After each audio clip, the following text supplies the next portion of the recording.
approximately how many visits have you made to see Sai Baba? I stopped counting after 30. Oh my goodness. So but probably this will be, I would think this is about 35th. Sai Baba is the representation of all the knowledge in the universe. That's the first time that's been said. What I noticed was every time I would think about Swami, my life just started getting easier. Things like I suddenly started finding parking spaces. How has he changed you, transformed your life? The first thing that he did was I stopped being anxious about dying.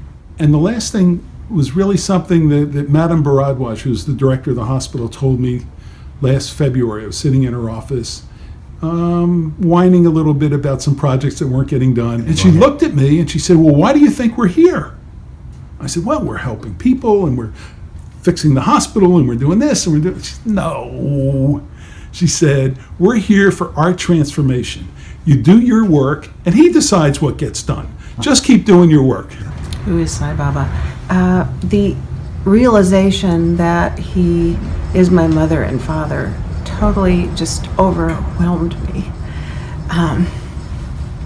What happened was in 2008, Swami had interdirected that a particular box be made of pre-made remedies that can take care of over 1,100 different medical conditions. Medical, dental, right, it does. And he wanted it made so that you could go out and do health camps in the villages or wherever. And ever since then, Swami's been sending patients to me. We're in West Virginia. Swami put his Shakti directly in, laid his hand on our master box and put his Shakti into it, and everyone's box that they now use is from that master's. Financially, you cannot be a practitioner and accept money, donations, any form, gifts. This is seva. Seva, the selfless service of Sai Baba devotee Susan Sullivan of West Virginia, and the story of how she came to follow Sri Sathya Sai Baba, and her husband's story, how Dr. Michael Rakoff serves others in Sai Baba's hospitals, and how he also benefits by working for Sai Baba. Welcome to Souljourns. This interview was recorded in Coronado, California, on January 24th, 2016. I came to Swami probably in the mid-90s through my brother, because he had discovered Swami and would tell me about Swami and the different miracles. My brother was living in Oklahoma and I was in Maryland, and I think, oh, that's really wonderful, but I'm busy in my own Maya, raising children and having this average life. Then he lost a ring a couple of years later, 96, and said to me that he was going to pray to Sai Baba to bring his ring back, that he'd been reading that Swami would do that. And I thought, well, fine, why not? The ring's gone. The ring he had lost was about 600 miles away from where he was living. And a week and a half later, he called me on a Sunday morning and said, you're not going to believe this. He said, but he had just woken up. His wife had gotten up to go make coffee. She had not gone on the trip with him. And he stretched his arms out in the bed, just stretching, and there was a lump underneath the bottom sheet. So he got out of bed, pulled the fitted sheet back, and there was the ring. You're right, I don't believe it. Yeah, but what it did was it was a jerk up for me in a sense, just making me say, well, I think you better send me some books, because this is not an ordinary holy man, and I need to start paying more attention. So that did it. That was the impetus that started your own investigation. Right. And it actually also solidified my brother's feelings about Swami. He knew instantly, as soon as he heard his name, that Swami was who he had been searching for. But then when he got the ring back, that was it for him too. So did you come to Swami then, as Jody did, very, very quickly, almost an overnight experience, within an hour to hear her tell it? Or like some of us, like myself, it took a long time for me to get on board the train. How about you? It did take me a while, but what I noticed was every time I would think about Swami, my life just started getting easier. Things like I suddenly started finding parking spaces. Which is really so trivial, but it was Swami's way of getting my attention, because the more I thought of him, the more there was something happened that made me realize that it was too many coincidences that this couldn't possibly be, this wasn't normal. And it wasn't until I went to India in 99 with a group from the DC area that it totally changed my life. So that was 1999. This is 2016, as I mentioned at the outset. You're going back soon. I heard you both Couple talking weeks. about it. Approximately how many visits have you made to see Sai Baba? I stopped counting after 30. Oh my goodness. So but probably this will be, I would think this is about 35th. I just heard a few minutes ago Swami's instructions to you, face to face, apparently, about continuing your work stateside in America with the Sai Center. Right. Tell us about that. Several times I had heard in other interviews, people would bring up about starting, there's a very large center in the area that we're in, and people had talked about maybe it needed to be split up and smaller centers or whatever, and 2 times I heard Swami say, no, I want quality, not quantity. So I went into that interview of 2004 with no intention of saying anything about anything, just going to enjoy it. And suddenly, at some point in that interview, I heard myself say, Swami, can we start? Yeah, really. It was almost like he just kind of gently bopped me on the back of the head. Say something. Yeah, and I said, can we start a center to sing English bhajans? And he looked at me very intently and he said, yes. He said, but not just for singing and talking. You must do seva. Must do seva. Must do seva. And I sat back and I went, what? And some woman afterwards said, oh, let us know when you start your center. I'm like, no, it's not my center. It's Swami's center. And in fact, after we got out of the interview, the men were all in the Western canteen mopping floors. Only the women in our group got to have an interview. And actually, that was because one of the women asked, and Swami said because the men were not united. Ah. So they were off doing things in the morning. That was back when you could leave your towel down and go off and have coffee or whatever. And we women would sit together, but the men would go off and do their thing. So Some of the men. yeah, yes, that's true. Anyway, so he's in the Western canteen, and I got to him and I said, Swami told us that we could start an English center, and he says, who's we? He said, you didn't ask me. And I said, well, I didn't ask me either, but that's what we're doing. And that was in September of 2004, and on Ladies' Day. Let me get the other point of view on this too. Is that how you recall it, Michael, that Yes. happened? Yes, exactly. And what kind of a center was it that actually came to be? Was it mostly neighbors? Well, we started off in Susan's home in Bethesda, which was about a mile from the South Bethesda Center, which has many 300 families. And there were 4 of us that started, who were American-born, and slowly different people came and joined us. And it was interesting. Most of them were not Indian. Because it was Washington, which is an international city, we had people from all different countries who came. And it was a pass-through almost, because they'd be in the country for a couple of years. So we had one guy from Switzerland and another one from Slovenia and a woman from Mexico, and now we have someone from Colombia, South America, from Nepal, and they would just sort of move through. At one point we had about 25 people coming on a regular basis, and the census has gone up and down. Now we're a lot lower right now for reasons we don't know. It's okay. Right. And what kind of seva did you end up doing? We ended up, when Susan moved, we had to find a place to have our center. And one of the women, who actually was from Nepal, came to us and said, because we looked at local churches and we looked at schools and none of them fit. She said, I've gone to this yoga center and they have a little library and there are books about Sai Baba in the library, and I bet they might have space that you can use. So we went to them, and the guy that ran the center had been in Puduparty, had gone to Swami's darshan.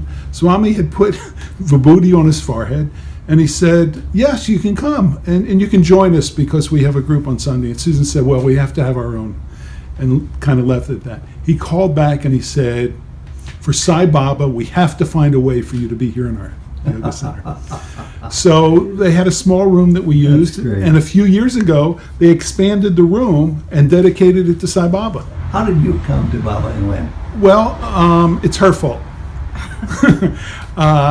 In the mid-90s, I went through a divorce, and I was looking for an answer, and I ended up going to a guy to teach me meditation to kind of calm me down, and worked with a Buddhist group in his home for a number of years.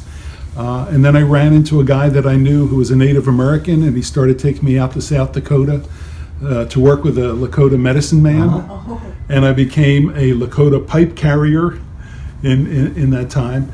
And at that point, I met Susan, and she introduced me to Sai Baba. And I didn't have the immediate hook. Yeah.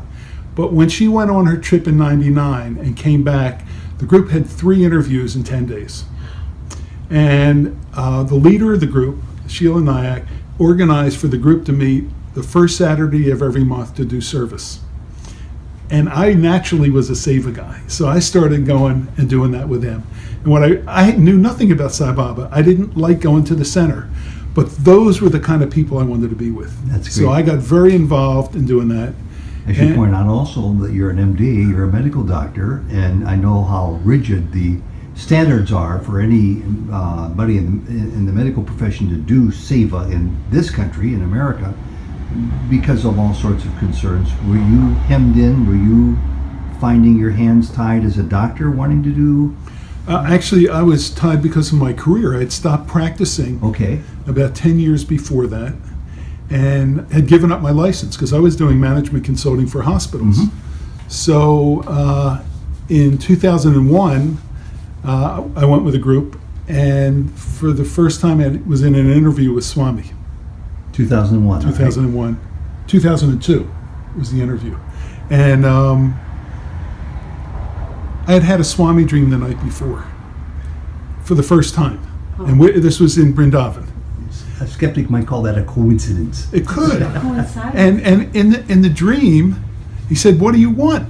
And I'm thinking, boy, I'd like one of those green rings. No, I can't ask for that. That's too much. Just tell him I'm a good boy. Meanwhile, I'm in my mid-50s at the time, right? But I was a good boy.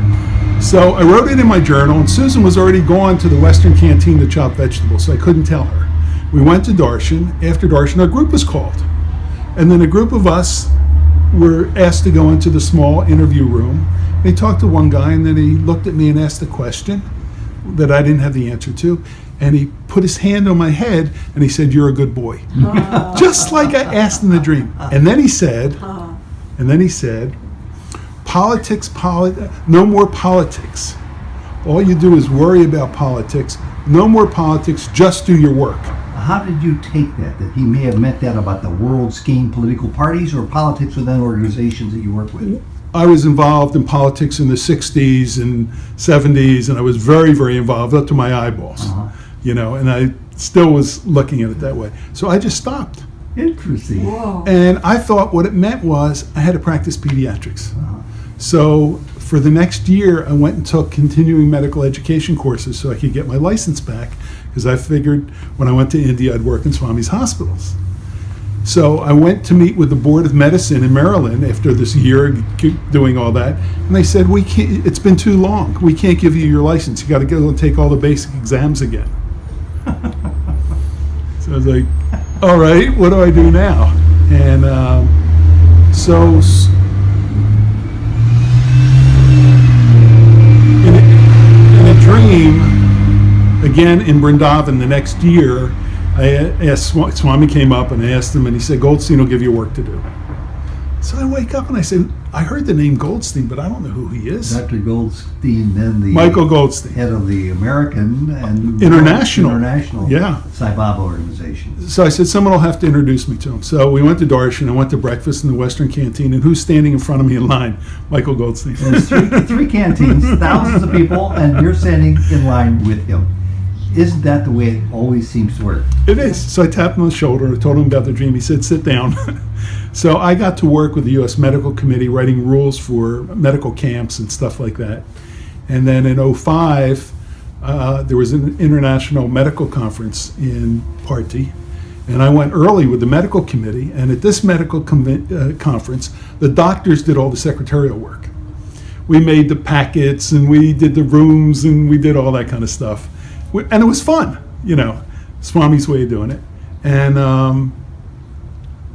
the morning before the conference was to start, someone came in. I was in the office late, and they said, Dr. Goldstein wants you and your wife to be at the double-decker building tomorrow morning. Oh, Dr. Reddy did, right? Mm-hmm. At 6 o'clock, Swami's going to come and look at the exhibition hall that we set up, and we want you to do that with us. So we got to walk around with Swami all through. Susan held his flowers for him. What a thrill. You know, I was like, oh, I'm in heaven. So we went that first day to the conference, and I was up early the next morning in the registration office for latecomers, because it was a 2-day conference. And someone came in and said, Dr. Reddy said, either you or me are going to talk today at the valedictory session in Sai Colwalt Hall. So we have to write up our resumes and give it to him, give them to Dr. Reddy on the veranda.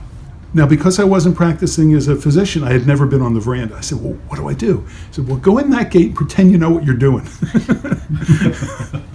So I did, and I walked in, I gave it to him, and I scurried out, went in the back, because that's where I belonged, you know. And after this morning session, we walk out, and he said, both of you were talking, we gave the resumes to Swami, both of you were talking this afternoon. Mike, you're first, 20-minute talk at 2 o'clock. This is noon. The reason I'm telling you this is because Swami has this way of weaving his way into your life. And I worked on the plans for the Swami's nursing school, and I tried to do this and try to do that. And then in '08, we went on a tour of the super specialty hospital in Whitefield for the first time. And we were in the director's office, and his assistant, Praveen, comes up to me and said, I recognize you. Didn't you give that talk in 2005? And I said, yeah. And he said, what are you doing now? And I told him, and he said, well, why don't you come and work for us, because we need help with quality assurance and planning. So it all catches up one time. So, yeah. And so that's how I ended. So since then, I've been working at the super specialty hospital for 1 to 3 months a year. And you still are. I still You're am. going back soon. Now, Yeah. before I go back to Susan, 2 quick questions. One easy, one tough. Easy one first. Who is Sai Baba? Sai Baba is the representation of all the knowledge in the universe. That's the first time that's been said. That's good. How has he changed you, transformed your life? The first thing that he did was I stopped being anxious about dying. That's no small accomplishment. Yeah, I mean, it was really, I was worried about that part. I asked my grandmother when I was a teenager, what happens when you die? And she said, you become dirt. And I think that stuck with me. Made me much calmer. When I would come home from India, my kids would say, you can ask Dad for anything. It solidified my focus on doing service to people. And the last thing was really something that Madame Bharadwaj, who's the director of the hospital, told me last February. I was sitting in her office, whining a little bit about some projects that weren't getting done. I know what you're going to say. And she looked at me and she said, well, why do you think we're here? I said, well, we're helping people and we're fixing the hospital and we're doing this and we're doing... She said, no. She said, we're here for our transformation. You do your work and he decides what gets done. Just keep doing your work. It's a great response. That must was have like... freed you up. Oh, absolutely. It was like... Self-imposed deadlines, agendas that need Yeah. to be met, about accomplishments. Right. All out It the was window. just do your work. Do your duty. Just do it. That's Yeah. great. In fact, it was the Nike God that said that. Just do it. The Nike God, just do it. Who is Sai Baba? I think he is what what I want him to be at any of the stages in my life since I came to know of him. Initially, after that, in that trip in '99 when we had the 3 interviews, between the first and second interview, there were some little things that had happened in the intervening days, and as I was sitting in the interview room with the other people, the realization that he is my mother and father totally just overwhelmed me. I can see. So he still is my mother and father, but that's, no matter what words you use, it's just way too limiting. I think Michael's definition is closest to the truth if we had to have words. But he's been my mother, my father, my best friend. At this stage of my life, I feel that there's no separation between he and I. Mhm. I feel aligned. I don't know how to explain it other than to say I feel aligned with him, and that as my ego kind of gets contracted, which is what I focus on, being the observer of my thoughts, being the observer of my actions, that there is really no separation, and that I think that when we know that we're God, then we think it, we act it, we do it, we become it. And that's really where I'm at now, is I want to be so unified with him that there is no separation. I still have ego, but for example, I can no longer get angry, and I was raised, I'm Irish on both sides, so there was a lot of flare-ups in our house when I was growing up, and I took that out with me. And for the last, I don't even know how many years, I cannot even become angry. If I become angry, it's like the blood completely drains out of me. I can hardly function for several days.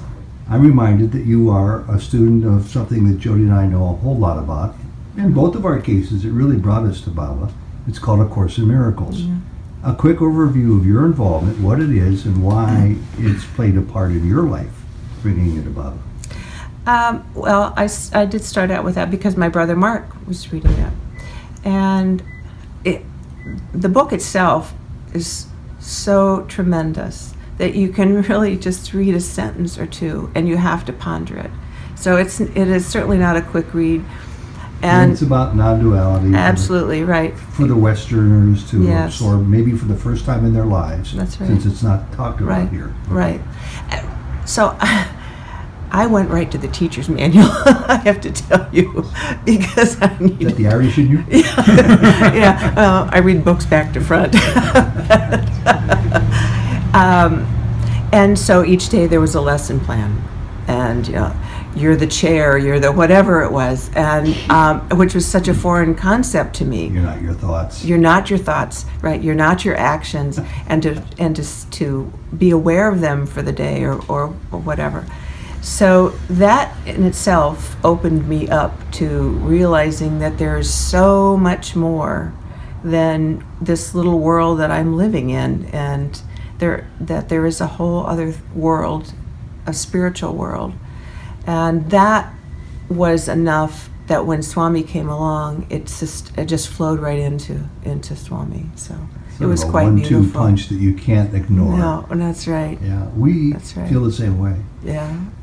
My very first trip, Jody gave me to see Sai Baba. Jody gave me the name of a person I had to see, 2 people, Haim and Jit Agarwal, Yeah. who lived right there in the Abode of Peace, Prashanti Nilayam, and now here it is, many years later, or maybe not many years later, you are working with them and carrying on Yes. huge responsibilities. Tell us about that.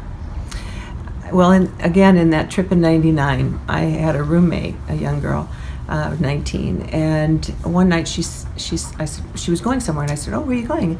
She said, "Well, there's a a doctor in the ashram who's teaching energy healing. And I said, oh, well, let me know how it is. When she came back, and she said, it was really interesting, but she said, I don't think I can do this.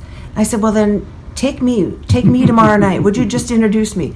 Oh, she said, he's really strict. He's really tight. I don't know. I said, don't worry, just take me. And I know that this was Swami doing this because, so the next night I go to his apartment and there's lots and lots of people in there. They're getting ready to he's getting ready to teach a class. And at that point, this particular session was going to be 3 or 4 days long. So he said, well, what are you doing here? I said, I came to learn. I knew nothing about it. I just came to learn. Well, the class has already started. You're going to have to wait. I said, for how long? He said, 10 more days. I said, well, I won't be here. He said, well, I can't help it. I said, and I just looked at him, and I know this was Swami. I just said, I just know I'm supposed to be here. And I looked him in the eyes, and then he said, go sit down. You're in. Yeah. Hope you're a fast learner. Yeah. I am. So anyway, so that's how I started. And the interesting thing at that time was that, and there were quite a few people that were being trained here in the United States, but then they would come back and they didn't have anybody to ask questions of, if there was a question about or what to do. And I was one of those people. But what happened was in 2008, Swami had interdirected that a particular box be made of pre-made remedies that can take care of over 1,100 different medical conditions. That covers Medical, a lot. dental, right, it does. And he wanted it made so that you could go out and do health camps in the villages or wherever. So I was back in Party, and I went through the training for that. And ever since then, Swami's been sending patients to me. We're in West Virginia. It's not really. And now in West Virginia, you're sort of the head of the organization in the whole United States and Canada? Well, I'm the country coordinator for the two, and I do the teaching. I'm also the trainer.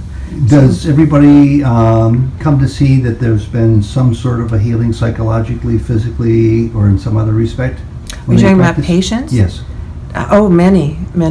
It's energy and Swami put his Shakti directly laid his hand on our master box and put his Shakti into it, and everyone's box that they now use is from that master. So and this is very common with everything Sai Baba's hands were involved with, including the super specialty hospitals and the other hospitals as well.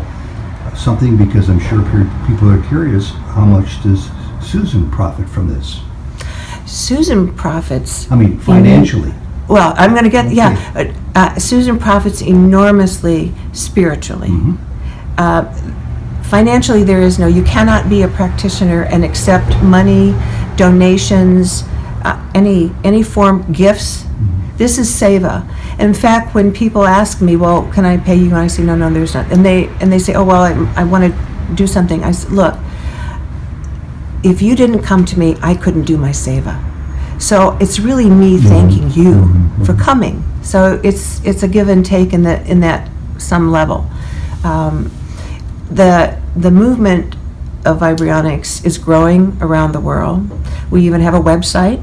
I'd like to know what that is so people can learn more about it directly, and I'll put it super under your interview so people can copy it down. What is it? Great.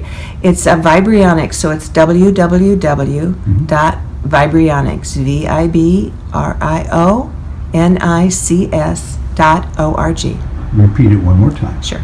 Vibrionics is www.vibrionics, VIBRIONICS.org. You wouldn't be making these arduous trips from West Virginia to Puttaparthi, India.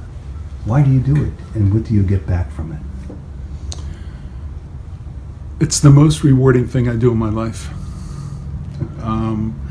And again, like I said before, I thought that I was helping people, and I am. But also, it helps me. It's peaceful. It's wonderful.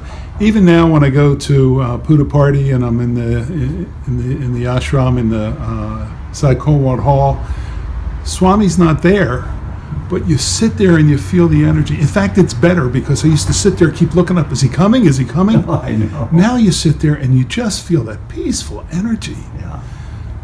I know that I'm in the right place in my life, that I'm doing the right kind of work, and I feel rewarded for it because I feel like my life is wonderful, and my wife is too. I walk into the hospital, giant hall with 90-foot ceilings, where the entrance is. No coffee shop, no billing office. There's just this area with Swami's picture in it. No agendas. And I walk in there and I take off my shoes and I just look at him and I feel like he sits on my shoulder all day long while I'm in there. And one last departing word from you. What would you advise somebody who sees this? I think that there are two parts to the answer.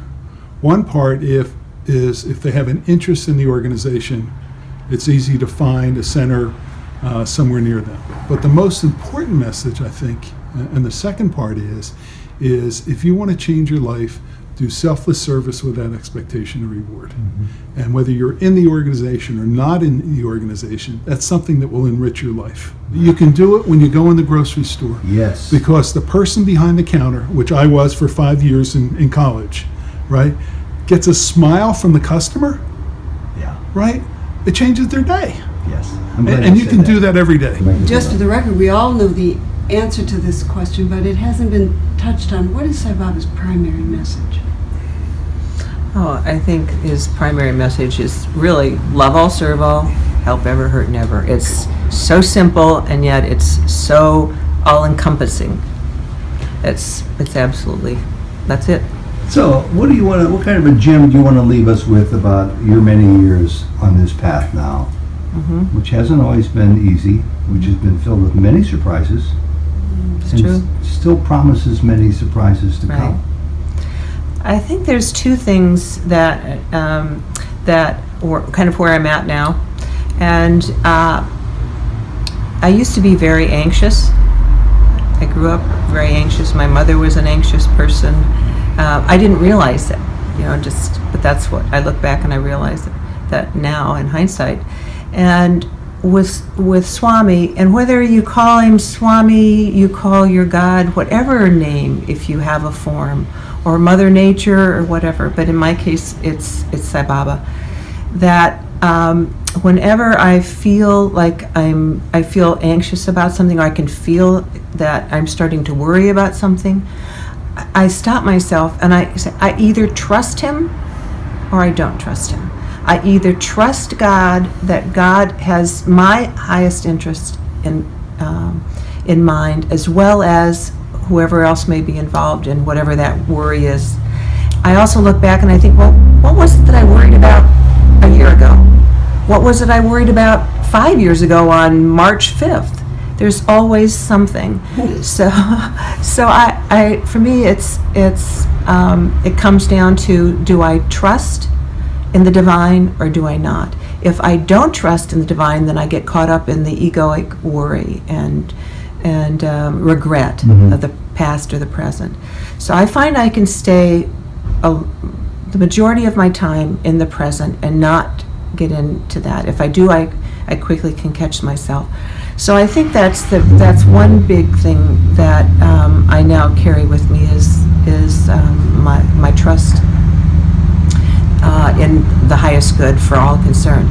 The other thing that has really impacted me for years is something that Dr. Srikant Sola said, who's a dear brother of ours, and he said that Swami, and I don't know if Swami told him this directly but Srikant said that Swami said that the only thing, when we leave our bodies, the only thing that will matter is how much love we have given to all of creation every moment of our life. Everything else is byproduct. And that has had a profound effect on me in the way I live my life, in terms of wanting to do seva. I want to do more seva. I actually, in the third interview, Swami asked me what I wanted, and I said, I want to serve you.